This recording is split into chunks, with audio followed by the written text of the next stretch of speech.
for coming to this Zoom section. My name is Huli Ho, a volunteer conducting IT classes in library at Harbourfront. At the moment, we have converted these classes using Zoom online.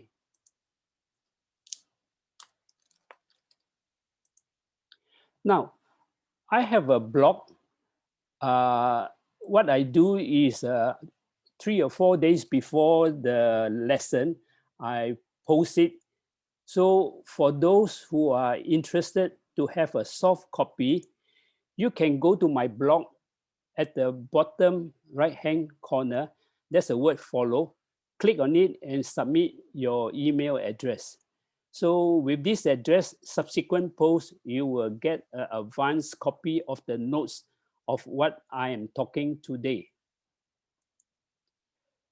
In the past, start from day one of circuit breaker, we have done 10 topics.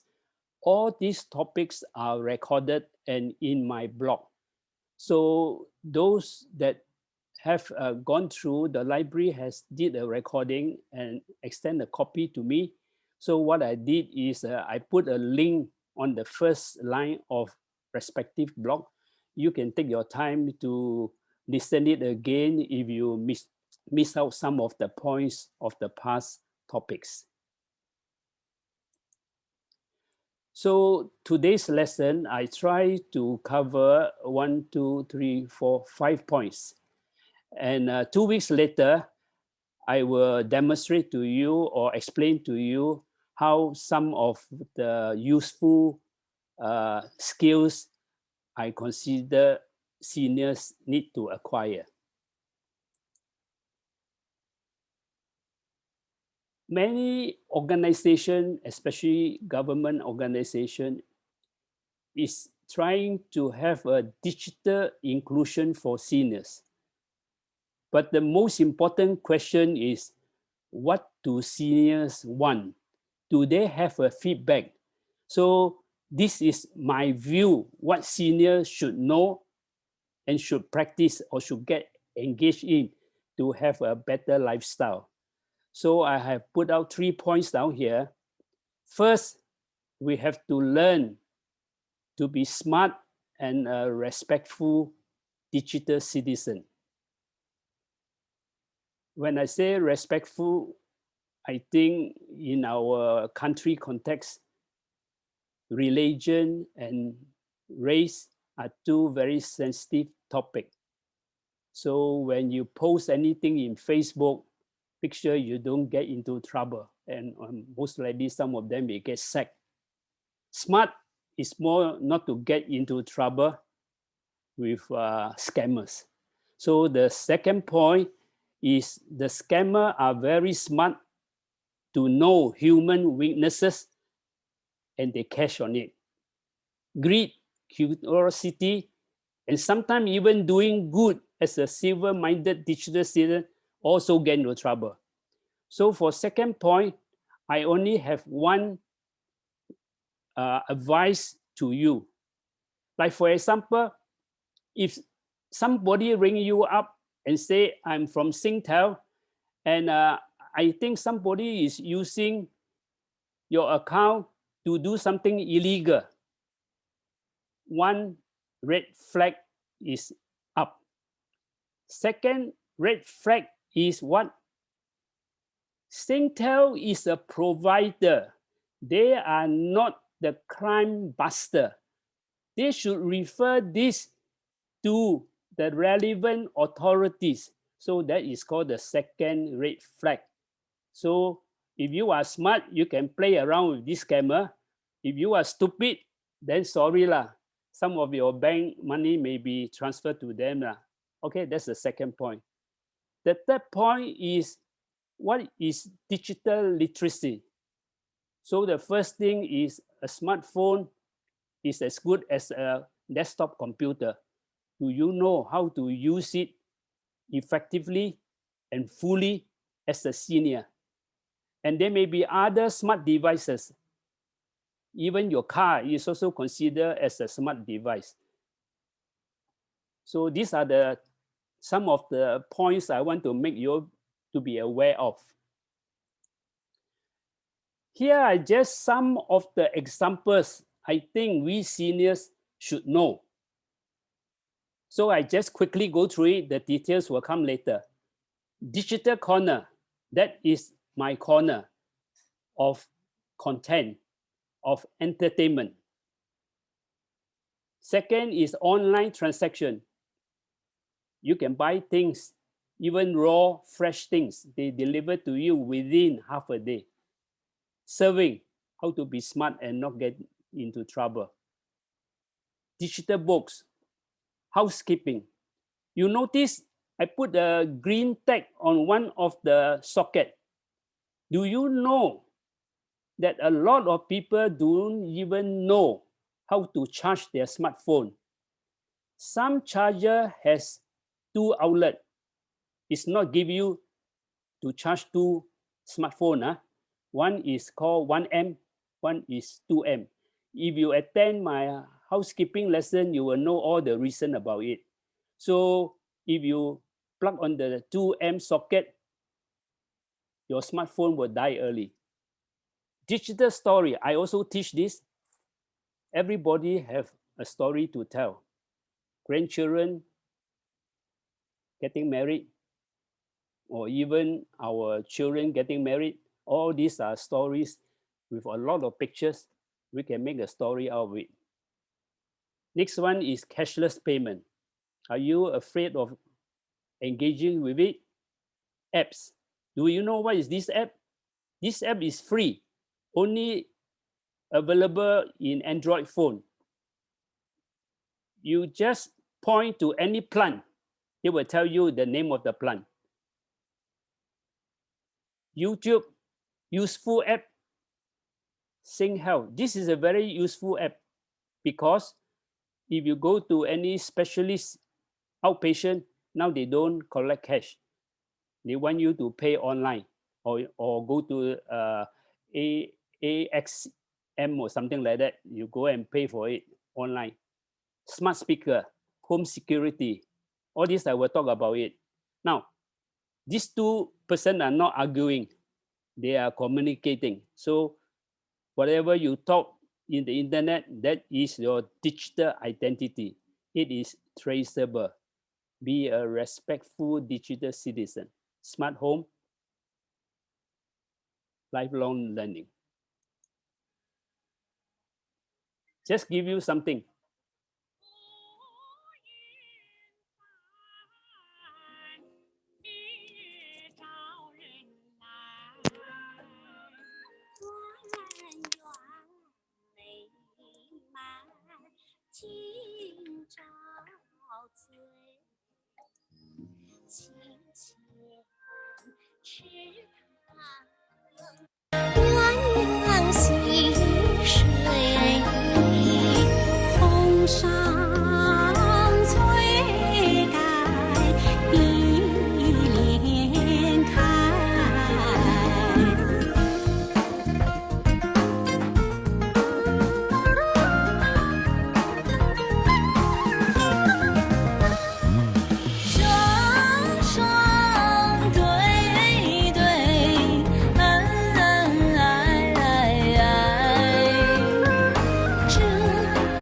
Okay, this is just to give you some of the thing I enjoy in the internet. All these are free of charge.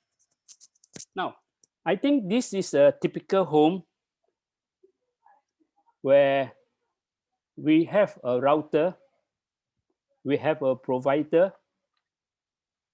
and we have some smartphone, iPad, depends on how many children you have at home.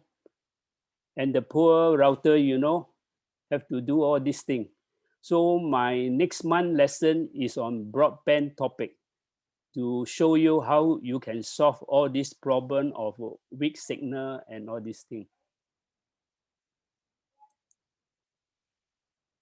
This one, I'm not sure where I got it, but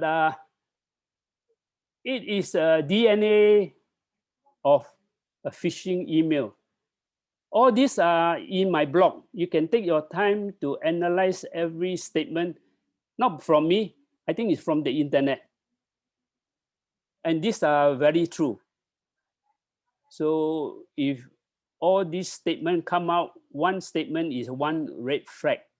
So you know how to address it. If not, you join my interest club and I will explain to you how to attend to this type of problem. This one is from HuffPost. How to recognize fake news. So it's the same thing.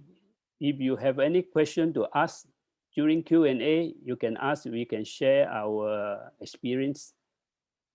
But one of the very outstanding point is check what news outlet publish it. Every news in the internet, we call it the source. But sometimes the source can be manipulated and cosmetic and twist and turn and become a fake news. And sometimes it can be half truth, half fake. So all these are through experience by reading from many angles. Then you will know where they come from. So number 2 is a very good starter for you to learn how to recognize fake news. This one is just to share with you in case we have some seniors who are still using the old-fashioned analog TV. I still have 2 at home, still working, so I need this to see the local TV channel.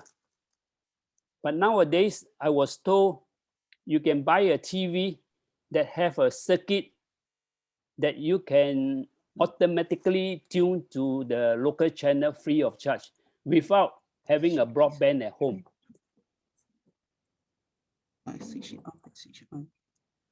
Okay, lifelong learning.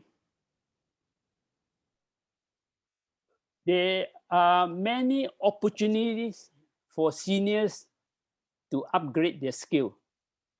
One way is join an interest group. I have one. Another way is create some social media account and have your own circle of friends. Hopefully, they are not the type people. They are not the type of people who always send you good morning messages. You learn nothing from that. If you have friends who really can share interesting news, those are the friends can really help you to upgrade. Next, there are many courses and also exhibition or one-to-one training by all these organizations. By the way, all these are free of charge. Then the next thing you have to learn serving the internet. There are many search engines. I normally use Google and Wikipedia. But for medical, I have a medical app. So whenever the doctor tell me you have this problem, that problem with a very technical word, you know what I do? I just give him a piece of paper. I said, doctor, can you please write it for me what I am suffering? So what I do is with that medical work, I come back, I search the app, and they will explain to me by eating this medicine from the doctor, the side effect is that and that. That is how you learn, because it's not fair to take up too much of the doctor's time. And other ways is go to the library and borrow the books that you are interested in. Now come to detail.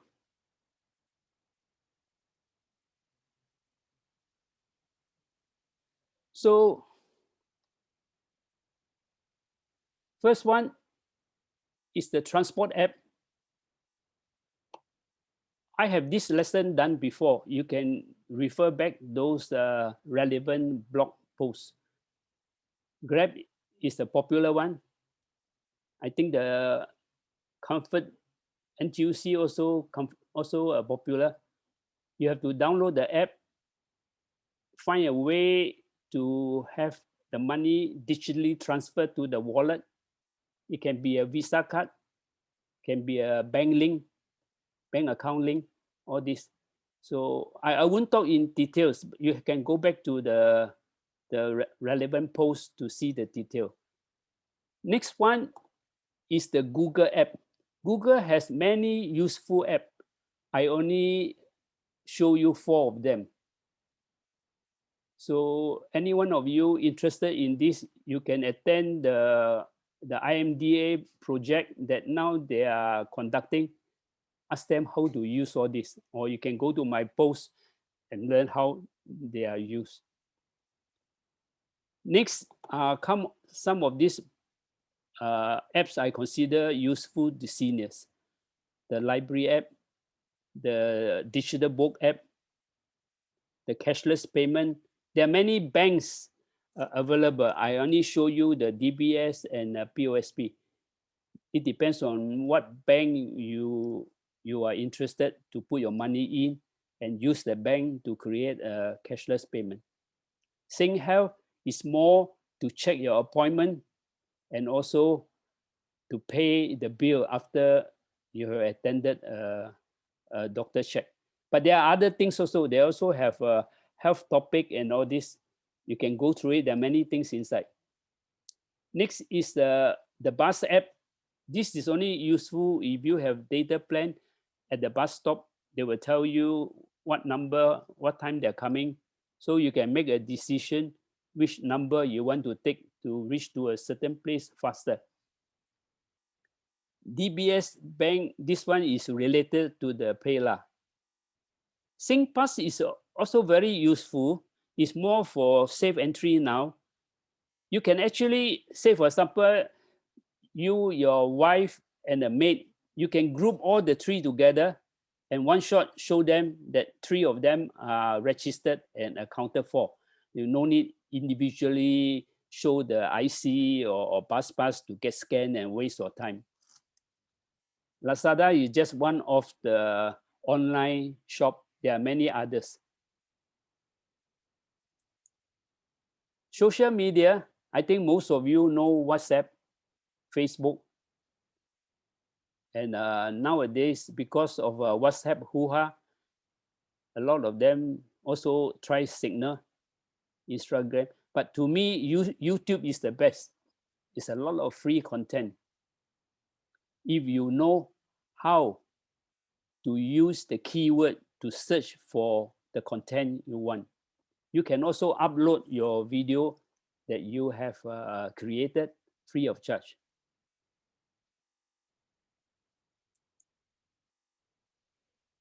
Here is just 3 points of advice for people who are using Facebook or even email. So here I say, be smart and respectful. Learn critical thinking to avoid scam when connected to the internet. One very basic and important point to avoid scam is if you ring the bank, that is a green flag. If whoever who say they are from the bank ring you, that is called a red flag. So are you sure you know you are talking to a bank staff? That is the question you have to satisfy yourself. Even though you want to be a good civic citizen person trying to help him to solve a crime. That is how some of the scammers do. They try to make you to be a good citizen and say that they're investigating something. Somebody is using your account to do illegal thing, blah, blah, blah. Then you think that you are helping the country. You think you are helping this person. Then just be careful what other question they ask you. And second point is when somebody ring you and talking about money, the third red flag. So this is how I use critical thinking to analyze it, and sometimes I play a fool with them. But my mobile number will be blacklisted by them. They won't trouble me anymore because I know what they are doing. Spot fake news video, false information, or misinformation. This one, you have to join an interest group and share your video and discuss about it. Then from there, you will pick up the points where the flaw is. Why so and so said this is a false, fake video. Sometimes it's very obvious just by looking at the date. It's just that something happened maybe 3 years ago. Somebody repost it because currently got a similar situation like that. So you know it's a fake video lah. It's not relevant to the current event they are talking about. This is to show you that just now I mentioned that identity is traceable. Now, just give you a brief introduction how internet works in the world, in Singapore. Beside a company, most of us at home, when we connect to the internet, our provider, it can be Singtel, StarHub, M1, or Republic, whatever it is, they will assign you a temporary IP address. And how do you know which IP address is given to you? All you need to do is go to Google when you are on the session, just type the keyword, what is my IP? Then they will tell you, at this moment of time, assuming you are a Singtel customer, Singtel has assigned you this IP address, and it is recorded in Singtel computer. From this time to this time, when you turn on your computer at home, this IP address belongs to Mr. So-and-so, address at 1234. So if you talk rubbish, Singtel give it to the police can straight away come to your house and take your computer away. How do they know so fast? Because from the IP address. There are other things, but it's not nice to talk in public. Okay, entertainment. Do you know entertainment not only for kids? Seniors also deserve entertainment. So for me as a senior, what am I interested? I think most of these are all my app. YouTube, TED is mainly technical talk. SG Radio, all the local station. NHK, a lot of content, knowledgeable content. Music, if you feel bored, you can rent a movie from Apple. Sonos is just a smart Wi-Fi speaker. It can connect any station around the world free of charge. And you want to play games, Unblock Me is very good. The Invisible Loop is also good. But if this is not challenging enough, we can go to online games. You can buy one, like Flight Simulator. You become a pilot and you drive your own plane below the San Francisco Bridge or whatever it is. It's not expensive. Or you can buy a Microsoft Xbox, play whatever game you want, or Sony PlayStation or Switch. The children are now quite on to Switch, but adults are quite on to Sony PlayStation or even Xbox. All depends on your taste. You can go to the shopping center and see what type of games they have before you buy the black box. As I said, this is my corner to the world. My investment is less than $500. What am I invested in? A black box, okay? The Apple TV black box. A simple computer monitor, about less than $200. And behind is my speaker system, about $50. So all in all is less than $500. And from this, I can surf the internet, YouTube, TED Talk, all this. So here are some of my points. I do conduct storytelling creation using Microsoft Windows Movie Maker, Microsoft PowerPoint, and Apple Keynote. If you have any of these programs and you're interested, minimum you need about 32 pictures, because one song of 4 minutes takes about that amount of pictures. So it's like a karaoke song, but it tells the story of what pictures you have, and the music complement as a background music complement to your story.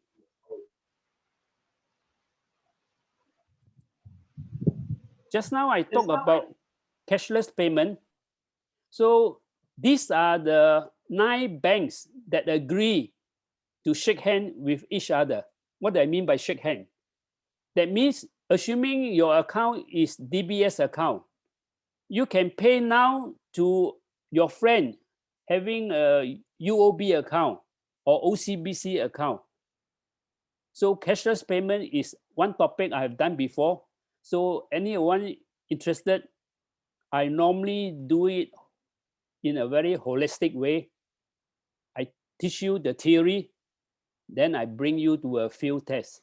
I actually bring you out to a food court and let you practice yourself to buy things using whatever digital wallet you have. So this is how we get ourselves engaged.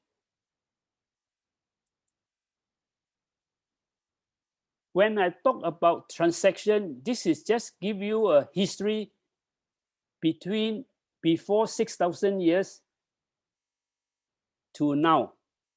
So before 6,000 years, people use barter trade. You have something for me, I have something for you. It doesn't mean only food. It can be, I did a service to you. I may have dug a drain for you, and you so appreciate that you maybe give me 2 chicken, things like that. Okay, so that barter trade. Then somebody invented the paper money. Then after that, WeChat launched the cashless payment. And along paper money, we have the plastic money. So all this needs to communicate with each other because there are many banks involved. So this connection, we call it Internet of Information. Even the cashless payment is also Internet of Information. Then now people are thinking one step further. I give you one example. If I send an email to you, I don't actually give you the original. I give you a copy of the email because the original is still in my computer. But if I send $1 to you, I cannot send you a copy of $1 and still have the original $1 in my bank. So that's why the cashless payment, just now the 9 banks I'm talking about, that is called the middleman. They know how to take $1 from my bank and transfer $1 to the other bank of your friend that you promised to give. So this is called Internet of Information. A middleman, the bank is still required. Now come to blockchain. We are still developing. That is called Internet of Values. When we say block, one block represents one human being. Everything is digitized. His educational information digitized, his medical indication digitized, his asset, how many houses he has, how much currency he has, everything digitized and stored inside that block. No more bank required, no more middleman. So when this individual transact with another individual, like for example, selling a house from A to B, the blockchain will have to check whether this transaction is valid or not valid. If it is valid, then the ownership of the house will be removed from A. That means a new block is generated. And B, because he owned a new house, a new block will also be generated. So A prime and B prime will be the latest status of these two individuals. So remember, I am talking about two persons. What happened now? I'm talking about the world population. So who are the people managing all these things, throwing assets here and there? They are called miners.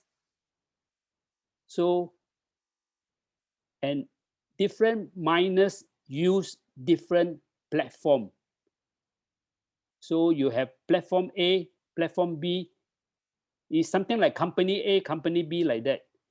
And their processing power needs to be very fast and very large. So in electricity, the more powerful the computer is, the more heat is generated. So like that, you know that this type of computer equipment storage space won't be in Singapore. Because if it's in Singapore, the full environment have to be aircon, and aircon is money. So normally all these miners, when they set up the platform, they always set up in a temperate country and also the lower tax country. That means the country that tax them, the profit they earn less. So it depends on which country want to be like that. So that's why blockchain always come with 5G. 5G, we are talking about speed, not capacity. Blockchain is the capacity. The more members you have in that block, the more profitable is that platform. So now all the government are fighting to try to get control of this. It is something like, what should I say, online company trying to attract you to be their members, to buy things only from them, not from company B. So this we'll see how it goes about. So the last one is the lifestyle.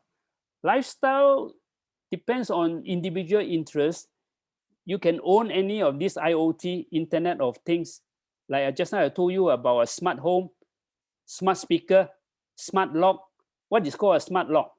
A smart lock, say for example, you stay in a multi-story building, say 2-story or 3-story. Somebody ring at the door. You actually no need to go out and open the door. All you need to do is use a security camera, look at it, who is it? Or you can use voice to confirm who is it. Then you can use your smartphone and open the main door and they can come in. So these are some of the smart things that is available now. I have a lesson on housekeeping. You remember just I told you about the charger that has 2 sockets. Why you cannot use 2 amp to charge your smartphone? All these are explained in this housekeeper lesson. So in housekeeping, I always ask you all to ask yourself these 3 words. Why? Why is to understand the problem. Understanding remove fears. Why my smart device is running so slow? So you understand the problem. So the next thing is you try to find out, ask people who know. How? How is to learn the skill? Lifelong learning. How can I improve the situation? Or how can I solve this smartphone problem?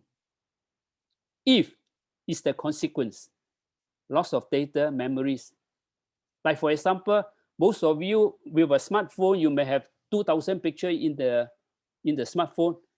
So in this housekeeping, I will tell you, if you don't do anything, the consequence is one day you may lose everything.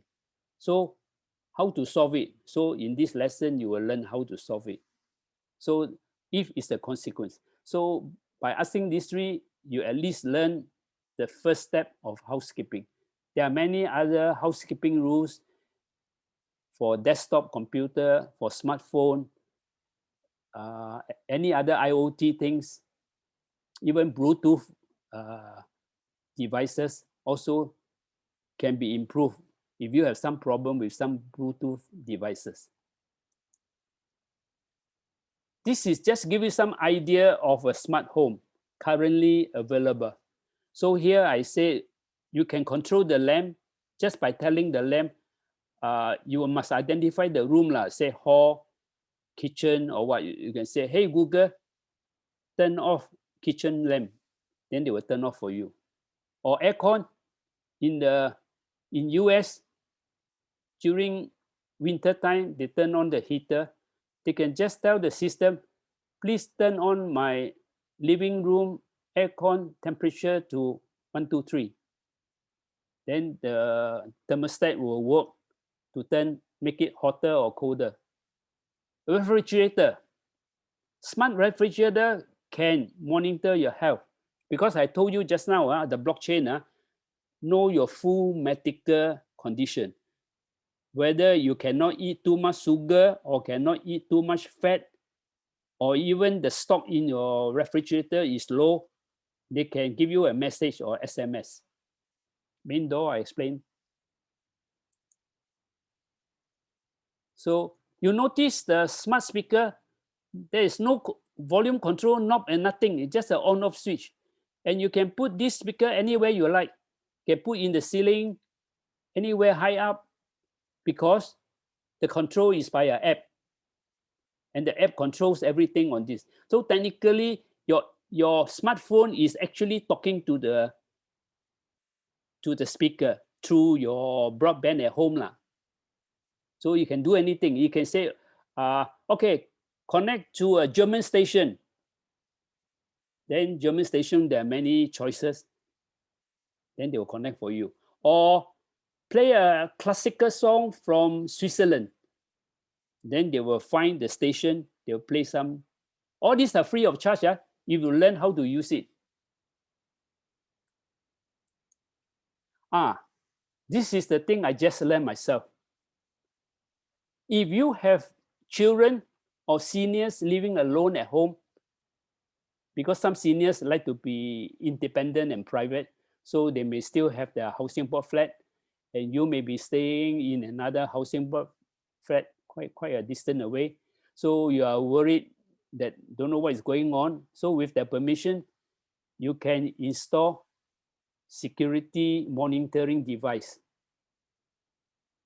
anywhere you like, provided they agree to it. So it's very simple to do. No cabling required. Just about 5 minutes, you can configure it.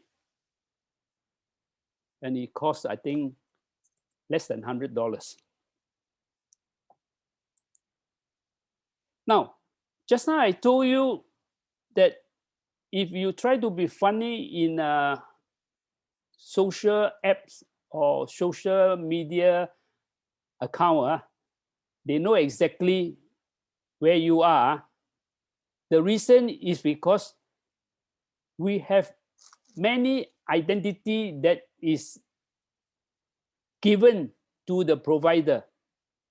Like for example, Singtel, you want to get a mobile number, you know what type of form they ask you to fill in? Those are the information they know about you. So here I have mentioned some of the current one, and some are considered official, some are not so official. So SingPass is very official and very reliable. So don't tell anybody you don't trust the password. It can do many things.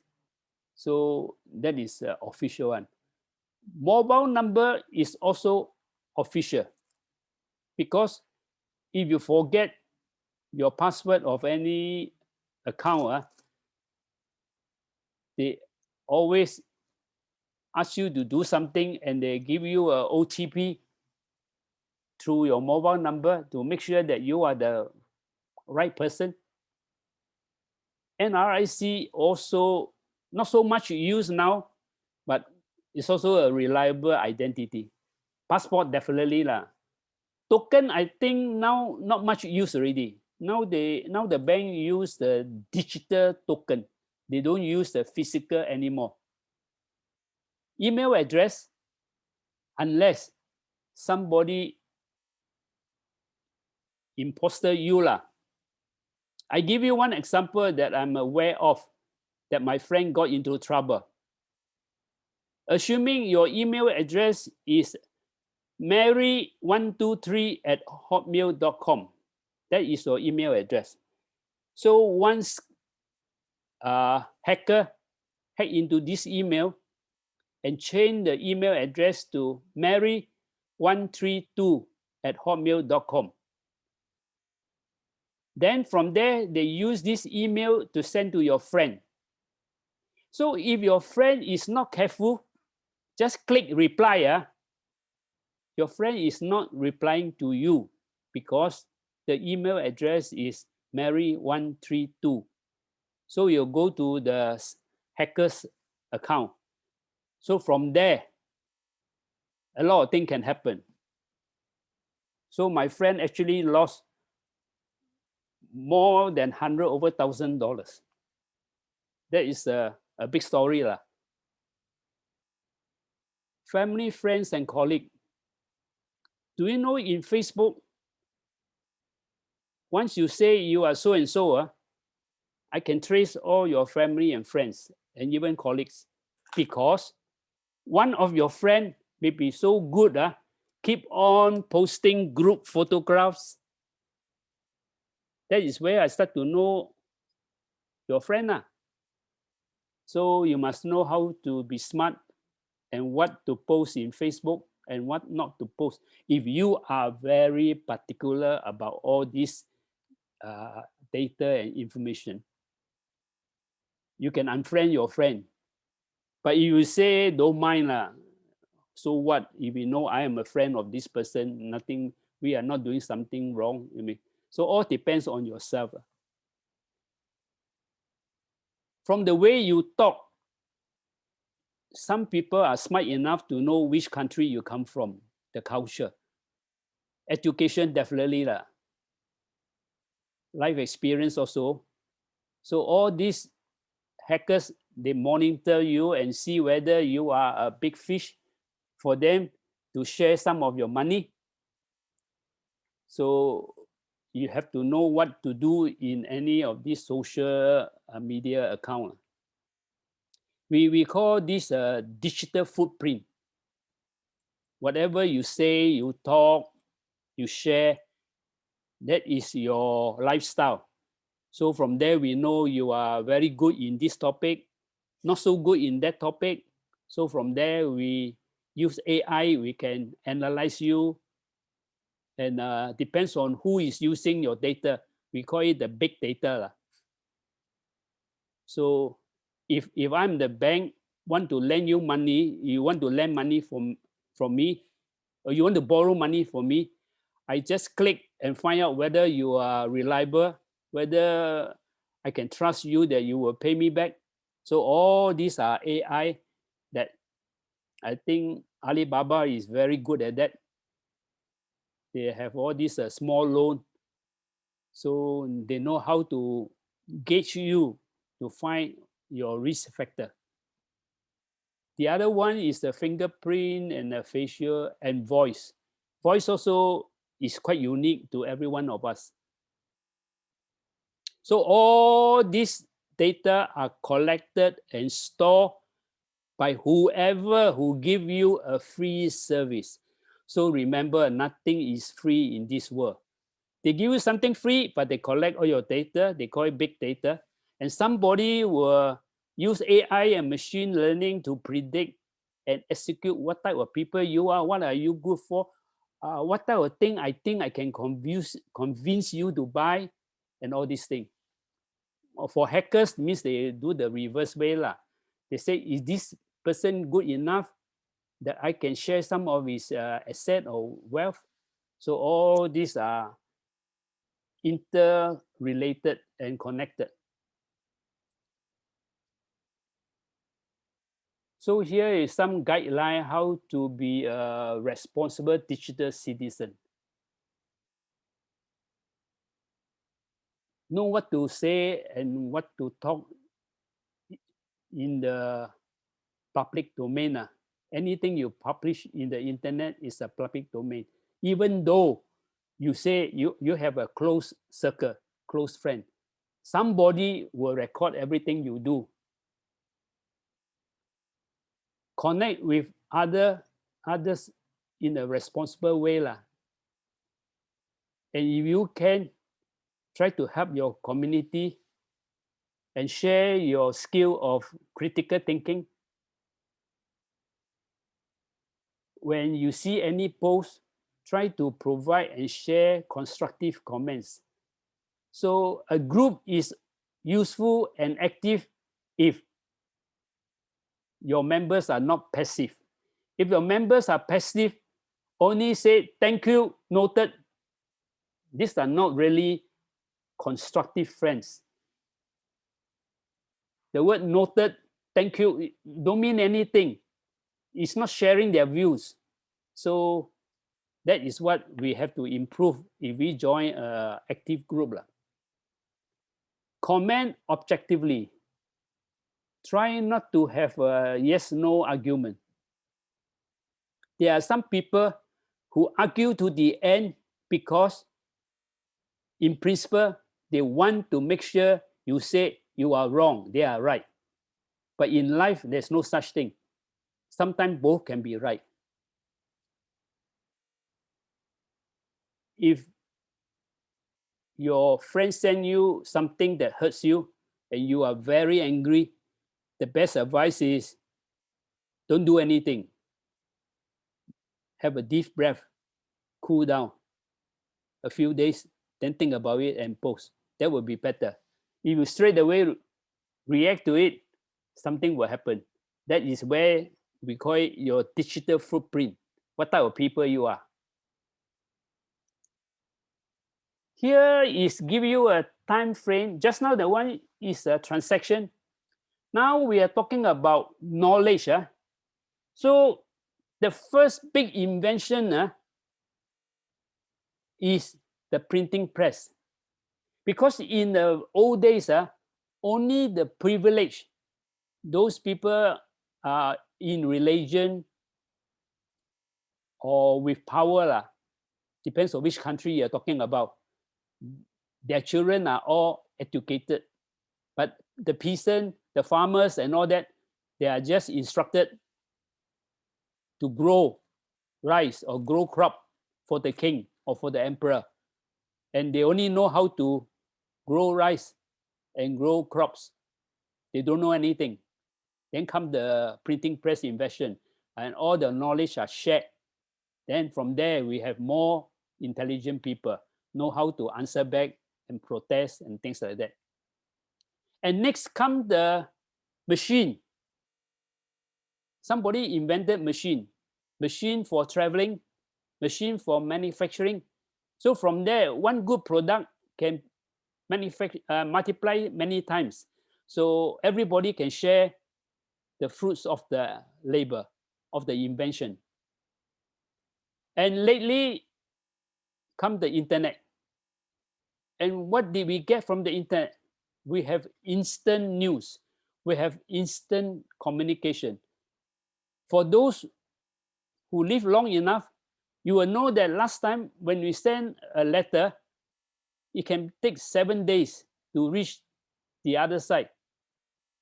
And it may take another 7 days for them to reply you that they receive whatever you send. So you see, 14 days. But now, you go online in the country, you buy something, a birthday present or what, that local company will deliver the thing within a few days. And once your friend receive it, within less than a minute, you will receive an email saying that, thank you, I received your present. You just see the difference in technology. So that is the Internet of Information. Now come 2020, what are we talking about? We are talking about blockchain. We are talking about Internet of Values. Just now I explained to you what is all that about. And you need a very strong, high-powered processing power to process all the information in order the blockchain within every block that is connected to satisfy before they allow, just now I told you the A and B, before they allow A and B to have a new block called A prime and B prime. And once all the other block agreed that it is true, A sold a house to B, then they establish the miner will do the switch to A and B, and the latest information is A have one house less, B has one new house. And that is called the transparency, the latest information. So any other block, C, D, all that, when they look at B, they know that B has a new house. When did he bought it? At what price he bought it? So when B want to sell to C, C can trace back how much B bought it, how many years ago. So depends on market value, the house may appreciate or devalue. So all this transparency are there. But the main problem with blockchain is there is no government control. That's why it's very headache. It's all done through cryptography. So now, if the government want to make full use of this technology, they have to implement something where they can control and no monkey tricks are there and no hackers can hack into it and change the ownership of B house to C. If that can happen, then no use already, the blockchain. That means not effective. That means if B buy a house, pay all the money, and suddenly on record don't belongs to him, belongs to C, without paying any money, then that is not right. So that is the reason why officially they go slow. They start with something simple like smart contract and all these things. But come to value, they still have to find a way that they have good control. China is doing the digital money in a very small scale. So that is the direction they are going with blockchain. This is what I thought the future will be, Internet of Values. You need speed, so you need the technology. You need the system, a platform. We don't know who invented the blockchain. It can be one person, can be a few person, but definitely it's not a big organization, not like IBM or any other person. And it's so effective, people are actually using it. Who are the people using it? Bitcoin. There's so many other coins, okay? So the cryptocurrency, people are using it by setting different platforms. So one coin is one platform. It is something like you have Singapore dollar and US dollar and China yen or things like that. So there are so many platforms. But please, as I mentioned to you, no government control. So you will dare to try, you do invest in it, you are invested with eyes open. So digital currency and digital money are different things. My next slide will explain to you. This, I think, is also in the blog. So I quickly go through it. Normal paper currency, how it works, printed by the government. And the value between countries, they use the forex exchange to determine the exchange rate. The risk is low. because it's an established system.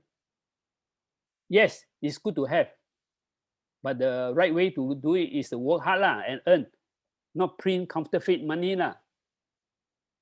Digital money, this is what we are doing for cashless payment. Technically, what we do is we convert some of our paper money to digital money. And the digital money is put in our digital wallet in the smartphone. It depends on how much we want to put in and how much we want to transfer from your bank account. So that is converting your real money stored in your bank to digital money. And with that, your smartphone, you can use it to pay anything you want on cashless payment just by scanning the QR code or whatever method to transfer the money to the one who sell you the product. It can be a bowl of a noodle or can be something from the departmental store. Visa card, I think you all know, it's just a plastic card. The Visa company trusts you, let you buy first. And end of the month, you pay. You don't pay, then you pay interest. My advice is don't get too involved because you are spending money that you have not earned yet. But there are people who owe credit bank collectively more than 10,000. Cryptocurrency, I just mentioned to you, they got the Bitcoin, Ethereum, Ripple, blah, blah, blah. So what is all this? This one is actually a ledger plus a trust. You trust the one who set up the platform. It can be a group of person who manage this platform. They are called miners. Then plus the technology of cryptography. This one, the risk is very high because I told you no government is involved. Miners manage the platform and they earn their reward by managing the platform. It's something like broadband. The provider give you the service and manage the network, then you pay the provider monthly a certain fee. So similar idea, somebody manage the network or the platform for you and they get their reward by managing it. Now the next new thing is called digital currency. This one you have some control. I think China is starting it.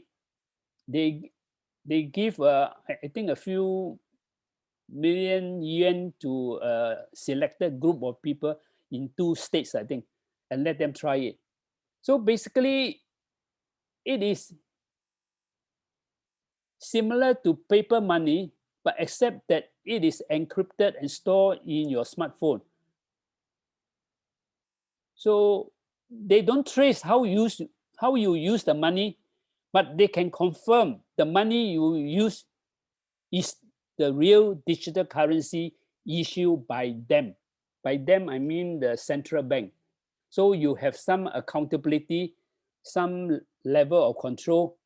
The central bank may belong to a government or may be controlled by the government. So at least there's some safety factor there.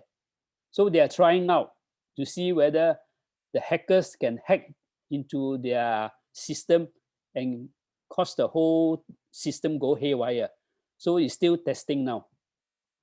So in the interim future, you can accept both paper and digital currency in your physical and digital wallet.